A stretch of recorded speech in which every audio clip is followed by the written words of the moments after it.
Good morning, everybody. It is great to be here today with you. What an awesome day to come together to worship our God. This morning, I have the privilege of studying with you from Hebrews chapter 1. So we're going to start out by reading through the whole chapter together. It's only 14 verses, so if you'd like to get out your Bibles with me, I'm just going to be reading from mine, not up on the screen at this point. Hebrews chapter 1, beginning in verse 1 says, God, who at various times and in various ways spoke in time past to the fathers by the prophets, has in these last days spoken to us by his Son, whom he has appointed heir of all things, through whom also he made the worlds, who, being the brightness of his glory and the express image of his person, and upholding all things by the word of his power, when he had by himself purged our sins, sat down at the right hand of the majesty on high, having become so much better than the angels, as he has by inheritance obtained a more excellent name than they. For to which of the angels did he ever say, You are my son, today I have begotten you? And again, I will be to him a father, and he shall be to me a son.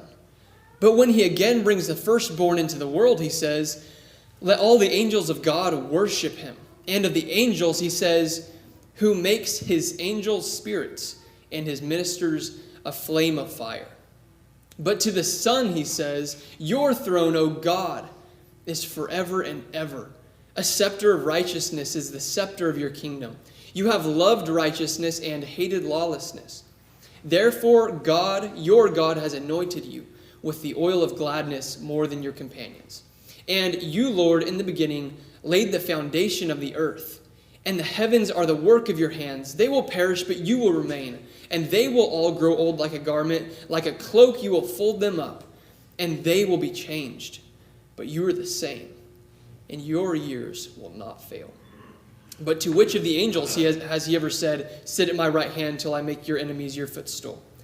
Are they not all ministering spirits sent forth to minister for those who will inherit salvation? So this is the first chapter of the book of Hebrews, and the reason I started here with this study is I was wanting to cover some things later in the book of Hebrews, and as I tried to back up and gain context for those comments, for those words that were written, I kept backing up further and further to get better context because it all builds so well. And so I said, why don't I just start at the first chapter, and I'll start working through the book of Hebrews from this point the next few times I speak. So Hebrews chapter 1, a quick little introduction to it. It was written to Christians who were formerly Jews. So Hebrews are Jews. That's the same thing, one and the same. And so he's writing to Christians who used to be Jews. And these people are facing some difficulties, maybe with the length of time that has gone past after their conversion. Maybe they're wanting to drift back into Judaism. Because, think about it. That is their comfort zone. If you came from a system where your whole culture, your whole nation is built around the Judaic system, then it was hard for them to leave. And even once they were converted, it was easier to go back to where they had always known. And so the writer of Hebrews, we don't know who it is. The first verse starts out by saying God. And so God inspires these words, but we don't know necessarily who wrote them. And that's not important because this is God's word, and he's instructing these Jews to keep focusing on Jesus. And this first chapter is all about that, as we read. It is lifting up Jesus. It is magnifying Jesus so that they can see that, hey, when you walk away from Jesus, if you are feeling like you're just going to kind of go back to whatever you used to do and serve God the way you were trying to serve God, he's saying you can't just walk away from this man, Jesus, because he is so much more than a man, and he's so much greater than even an angel. And we'll talk about that in more in a little bit.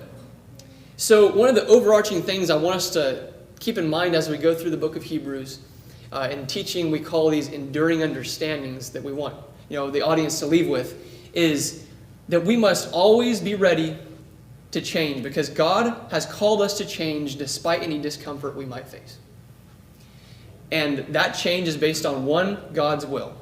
So number one, we follow God's will, and we do what will be best for the growth of his people. Now that applies personally, and it applies as a church today, that we must first follow God's will, no matter if it makes us uncomfortable, and we must do what's best for the congregation within that, no matter how uncomfortable it may make us, and going back to the things we used to do.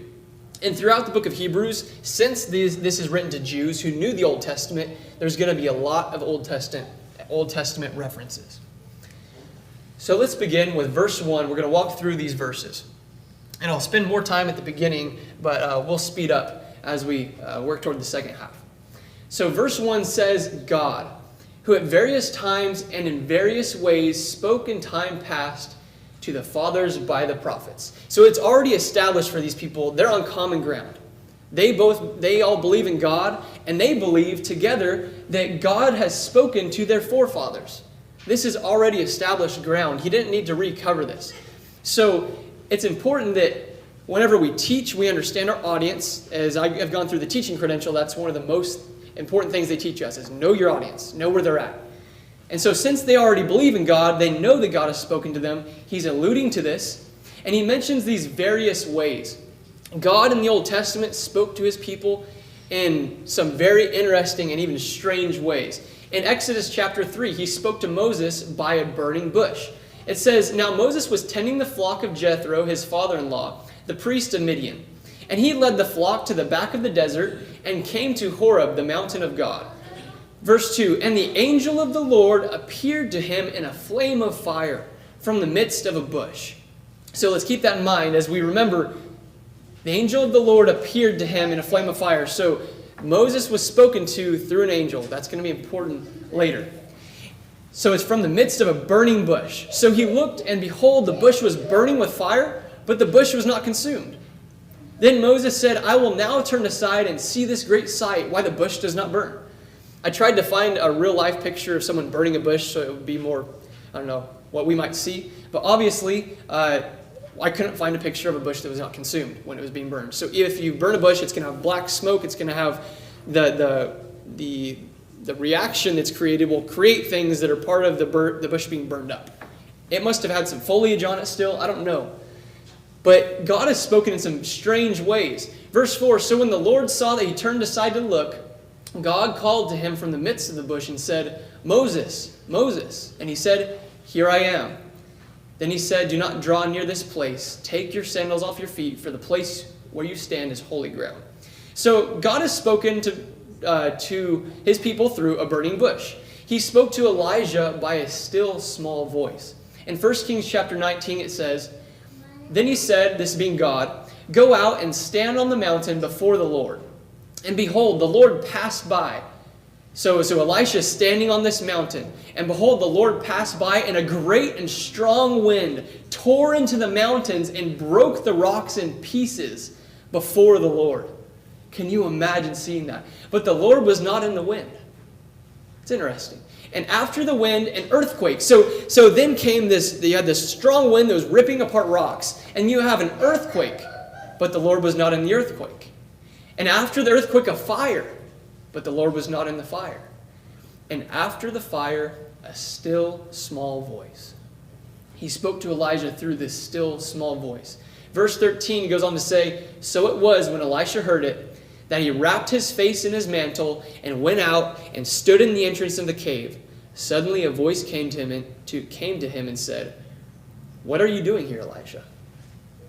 So another fascinating circumstance they would have remembered, thinking back on the strange and mysterious ways God had spoken to his people. And a few more in Isaiah chapter 6, he spoke to Isaiah by a heavenly vision. We read that last week during the sermon. He spoke to Hosea by his family crisis. That's really strange. God has Hosea marry a prostitute, and then he creates a picture to show God's people, this is what I see. When you come to marry me as your God and to follow me, and then you always turn back and you go back to your prostitution. That's a strange situation, but it's one of those various ways they could have remembered. And he spoke to Amos by a basket of fruit in Amos chapter 8, verse 1. So when we get to Hebrews, there's various ways God has spoken to his people. From the fathers to the fathers by the prophets. But in verse 2, he has in these last days spoken to us by his Son. God through a basket of fruit, through a burning bush, through a whirlwind, or through a still small voice. All these things might have been interesting, mysterious, and reflections on God's power and ability. The greatest in power, the greatest in how personal this communication is the method of delivering his word by his Son. Now, he was not just the spoken word bringing the message, he was the word, and so he lived that word. And God spoke to us by Jesus' actions, and he spoke to us by Jesus' words themselves. And this is in these last days. This is in the time where we are. This is in the Messianic age in which Jesus has come, he has died, he has risen again, and now Jesus can come back to receive his own at any point. It may be a long age, but this is the time, these last days that we are in now. And so he's going on next to say, he's going to give a sevenfold description of the Son. I don't know if 7 was intended to be one of God's, another place where he had his favorite, his special number of 7 for completeness, but there's 7 things here. It's going to describe Jesus as the heir of all things. It's going to describe him as the maker of the worlds. It's going to describe him as the brightness of his glory, the express image of his person, the upholder of all things, the purger of sins, and the one who sits at the right hand of the majesty on high. Let's get into those. So in verse 2 it says, whom he has appointed heir of all things, being Jesus. So as he's starting to introduce Jesus and to lift up Jesus to these Hebrews, this is an opening line of all opening lines. He is the heir of everything. So he's not just a common man that you can leave, through whom also he made the worlds. So this word worlds does not just mean the physical earth that we live on or the physical planets that are around us. It actually comes from the Greek aeon or something, I don't know how to pronounce it, but it's where we get our word eons. He didn't just make the physical space. He made the time, he made the ages, he made all the dimensions that we live in. And he's saying, through this man Jesus, through this creator Jesus, he made the ages. This is similar in John chapter 1, verse 1 that we read, where it says, in the beginning was the Word, and the Word was with God, and the Word was God. This is Jesus. He was in the beginning with God. All things were made through him, and without him nothing was made that was made.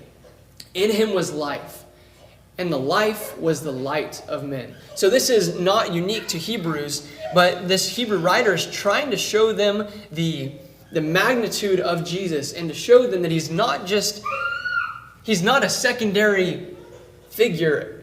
He's not someone they can just walk past. He is this man, he is the creative force that they have known from the beginning. Verse 3, he goes on to say, who being the brightness of his glory and the express image of his person. So when it says that Jesus is the brightness of his glory, that comes from a word, palgisma, I believe it is in Greek, but it basically means it's the radiance that comes from a light source. So if you have a light source, like a light bulb, or even like our solar sun, you have the light source itself, and then you have the radiance that comes out from it. You have the rays of the sun. You have the light coming from a flashlight. And he's saying that the radiance coming from the light of God is Jesus himself. And that's important to note because your light source has no use if it's trapped within itself.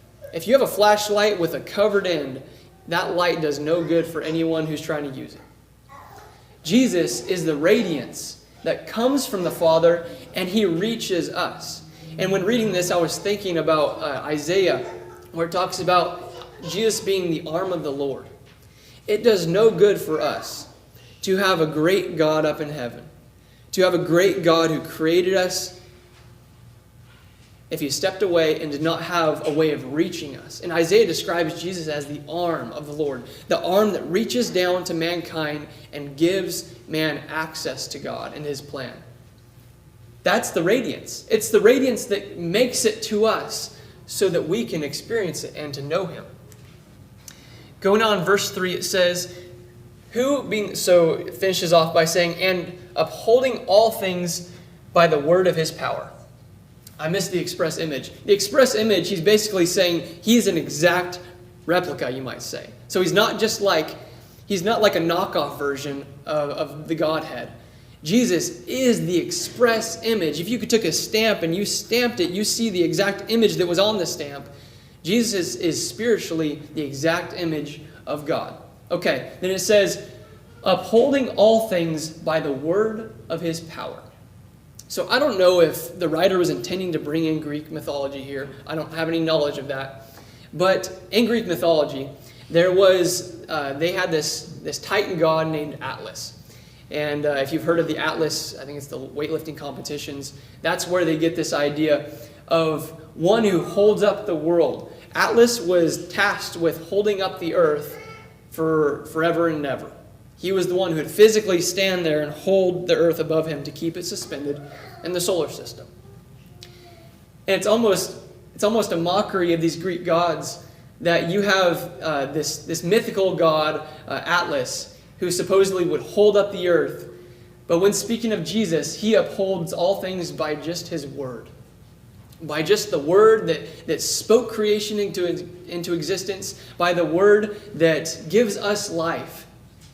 He upholds all of that.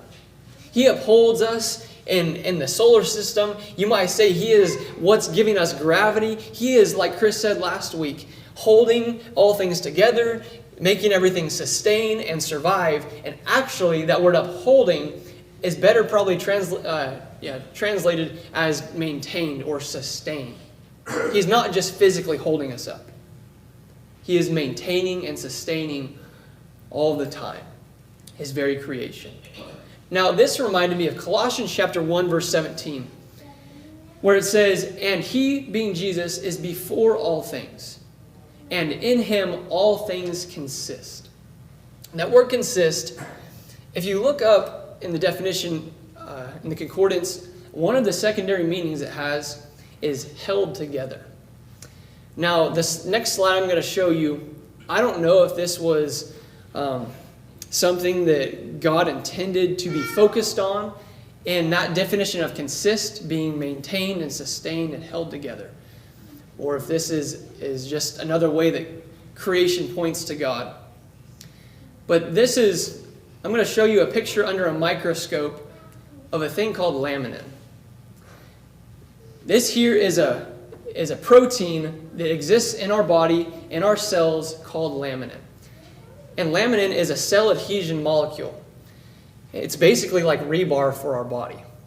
So if you have concrete without rebar, your concrete is going to crack and it's going to crumble without the support, the tensile strength of the rebar, the iron going through the material. And concrete would crumble and crack, and so we make concrete with rebar in it. In our bodies, laminin acts as a cell adhesion molecule holding all of our cells together. And this is what it looks like under a microscope. That is an actual image of laminin. And this is from some scientific website. You can go to the Chinese entities' websites. They have the same picture.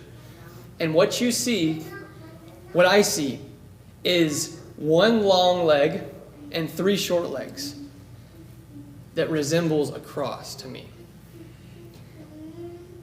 The beauty of this, whether God intended this or not, is that our bodies are literally held together by a protein that is in the shape of a cross. You take that for what it's worth. I don't think that's an accident. I don't believe there are accidents when it comes to things like this. But without this, our bodies would literally be a puddle of cells on the floor. And it goes from the smallest things like this. If you look out into the biggest and the furthest reaches of our universe, this is a sight you'll see. This is in the middle of a whirlpool galaxy, seen from the Hubble telescope. This is from NASA's website. In the middle of a whirlpool galaxy, far, far away, in the middle of a black hole, they zoomed in far enough, and they see an image that looks like a cross. In him all things consist. In him everything was created that was created. And whether we go down to the smallest molecular level of our bodies or into the greatest reaches of our universe, I can see one long leg and three short legs. It looks to me either like a man or like a cross. Glory and praise to our God and to the Son. Going on in verse 3, upholding all things by the word of his power, when he had by himself purged our sins, sat down at the right hand of the majesty on high. The word purge means to get rid of someone or something of an unwanted quality, condition, or feeling. We all have those unwanted qualities in ourselves. We have things that we don't like about ourselves. And the greatest thing that we have that we could want to get rid of is our own sin, our own messed upness. And Jesus was the only way for us to get that out. We've got that unwanted quality, those unwanted stains in our life. And Jesus purged that out. And he sat down at the right hand of the majesty on high. That right hand is significant, especially in those days, because the right hand was not just a place for him to stand as a servant. A right hand was an equal. He was right there with you. That's not where the servant stood. That is where the one with authority and power stood, at the right hand of the majesty on high. Verse 4, having become so much better than the angels, as he has by inheritance obtained a more excellent name than they. So Jesus has been described as the one who's had the power from the beginning. John 1 verse 1, in the beginning was the Word was God, the Word was with God. Jesus has always been there and had that power. He is eternal. But it also says that he has become so much better than the angels. Jesus had to come to earth and he proved himself. So he is great in the innate qualities that he has. He is great, which it says here, he is by inheritance attained a more excellent name than they. So an inheritance from the Father, he has been given that by the Father. So not only does he have it in himself, he is also validated by God the Father himself, which is what these Jews would have needed, right? This is God we know. So who is this man here? He says God himself has given him an inheritance and a more excellent name than they. And he's going to talk more about God's blessing on Jesus in a little bit. And he has also, you might say, earned his stripes, both physically, or both literally and metaphorically, on earth. In Hebrews chapter 2, verse 10, it says, for it was fitting for him, for whom are all things, and by whom are all things, in bringing many sons to glory, to make the captain of their salvation perfect through sufferings. He is innately great, but he also became great. He proved himself. And has obtained that excellent name and done exactly what we are doing here. And he is still the almighty, worthy God.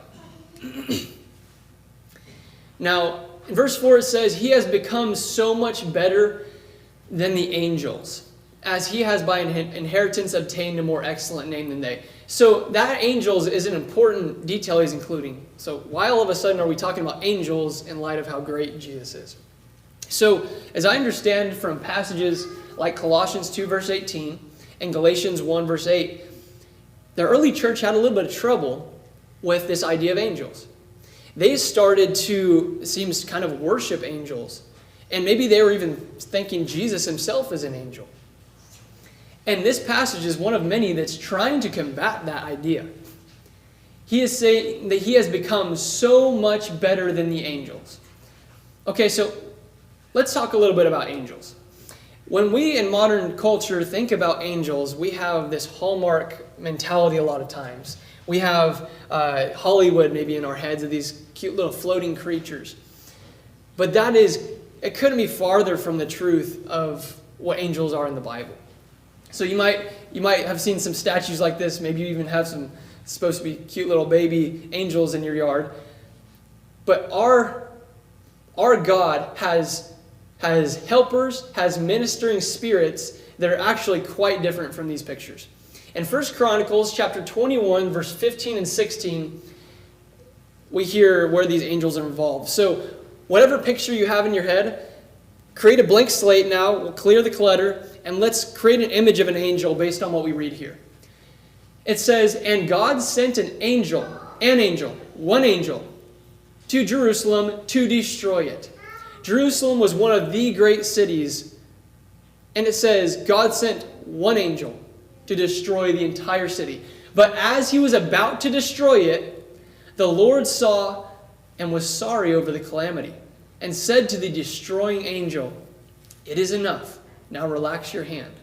So we note there that God is in control of these angels. They are under his power. And the angel of the Lord was standing by the threshing floor of Ornan the Jebusite. Then David lifted up his eyes, saw the angel of the Lord standing between earth and heaven, with his drawn sword in his hand and stretched out over Jerusalem. I can't imagine what that looked like. And there's different times in the Bible where God chooses to let his people see physical forms of his power. And this is one of those. In the Old Testament, we see where God had blinded their eyes, and then he'd opened their eyes, like when Balaam was riding the donkey stopped, and he kept getting further and further away until God finally showed Balaam what was in front of him, and it was an angel ready to whack his head off. God, every once in a while, showed physical manifestations of his power, even though they were not physical beings. Angels are not these finely sculpted human forms. God has given them physical forms at times. And what it made Jesus do, or what it made David do, so it says, then David and the elders, covered with sackcloth, fell on their faces. Angels are the servants of God who have at times had to be murderous, destructive, scary forces for God. That is quite different than this picture. Now, why is that important? Well, let's talk a little bit more. Let's build this picture even more of an angel. So, Revelation 10, verse 1 through 4, I saw another strong angel coming down out of heaven. So this is a strong one. Clothed with a cloud. So he's clothed with a cloud, and the rainbow was upon his head, and his face was like the sun, and his feet like pillars of fire. And he had in his hand a little book which is open. So you have this seemingly massive, powerful being with a little book in his hand open. He placed his right foot on the sea and his left on the land. And he cried out with a loud voice as when a lion roars. And when he had cried out, the 7 peals of thunder uttered their voices. That is an extraordinary, scary, awesome image. Many times when the Bible describes spiritual beings, it describes what they are like, not what they look like. So when we think spiritual beings, think what they are like, not what they look like. And he was like this incredible being that is much different than a fluffy little baby. So the reason for doing this is that these Jews knew that the angels were great. They didn't have a Hollywood Hallmark version of an angel. They knew the destructive, the great, the ministering power of angels and their ability to serve God and his judgments. And angels had a role in delivering God's word. They revered the old law. They revealed the Old Testament and all the words that were sent to the prophets. And so they really had a pretty decent view of angels in that, man, they are great. They were. But he's talking about angels to show them that they are not even near the same level as Jesus. Because as he's going to say in a minute, these guys just flock around and worship Jesus. You think angels are great? Verse 5, for to which of the angels did he ever say, you are my son, today I have begotten you. And again, I will be to him a father, and he shall be to me a son. He never said that to any angels. Angels are described in Job as the sons of God, lowercase s, meaning that, they're God's offspring. God created them. We can be sons of God. We can be God's people. But I will be to you a father, and I will be to you a son. He hasn't said that to any angels or to us. Jesus is his only begotten son. Verse 6, but when he again brings the firstborn into the world, being Jesus, he says, let all the angels of God worship him. And of the angels, he says, who makes his angels spirits and his ministers a flame of fire. The angels don't worship, Jesus doesn't worship among the angels as kind of one of these angels before God. Jesus is part of the Godhead that they come to worship. Jesus is not God the Father. Jesus is not God the Spirit. He is God the Son. And he is worthy of the praise of the angels, and he's worthy of our praise. And Psalm 104 is where we get this. These are Old Testament passages he's quoting here when he's talking about let all the angels of God worship him. When you go to the references, if when you're studying your Bible, you're wondering where these italicized quotes are coming from, there's usually a key at the bottom where it has the verse number and a letter next to it, and it tells you where it's from. This one's from Psalm 104. Psalm 104 says, "Bless the Lord, O my soul. O Lord my God, you are very great. You are clothed with honor and majesty, who cover yourself with light as with a garment, who stretch out the heavens like a curtain. He lays the beams of his upper chambers in the waters, who makes the clouds his chariot, who walks on the wings of the wind, who makes his angels spirits, his ministers a flame of fire." When I read the Old Testament, I don't think about this as being Jesus. I'm just thinking, maybe God the Father. But Hebrews tells us that was talking about Jesus. It says, of the Son, he says, all these things. Verse 4, who make his angels spirits, his ministers a flame of fire. You who laid the foundations of the earth so that it should not be moved forever. Do we see Jesus in this light? As this great eternal creative force? The Hebrews did not see him that way. They thought he was someone lower that they could leave and not worry about.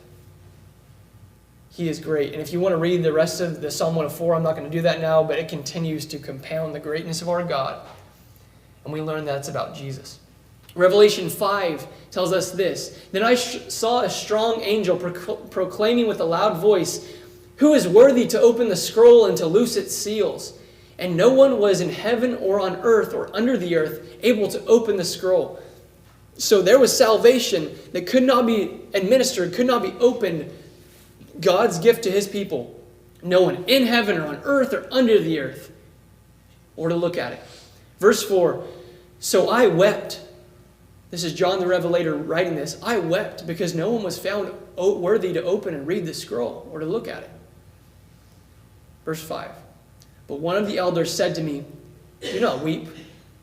Behold, the Lion of the tribe of Judah, the Root of David, has prevailed to open the scroll and to loose its 7 seals." There was this bleak picture, and then I looked later in the chapter, and I heard the voice of many angels around the throne, the living creatures and the elders, and the number of them was 10,000 times 10,000 and thousands of thousands.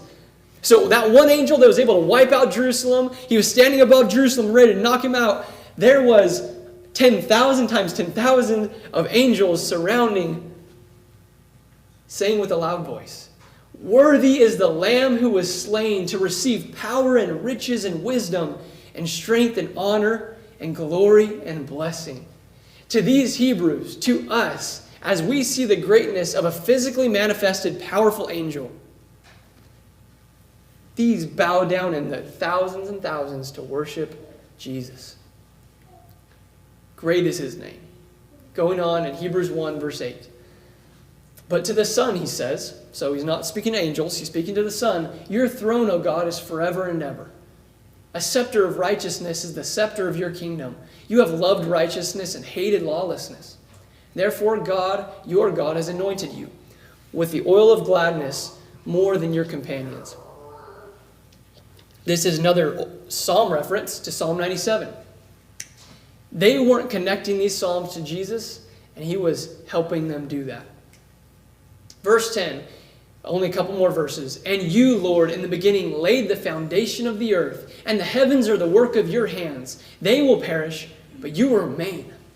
And they will all grow old like a garment, like a cloak you will fold them up, and they will be changed, but you are the same.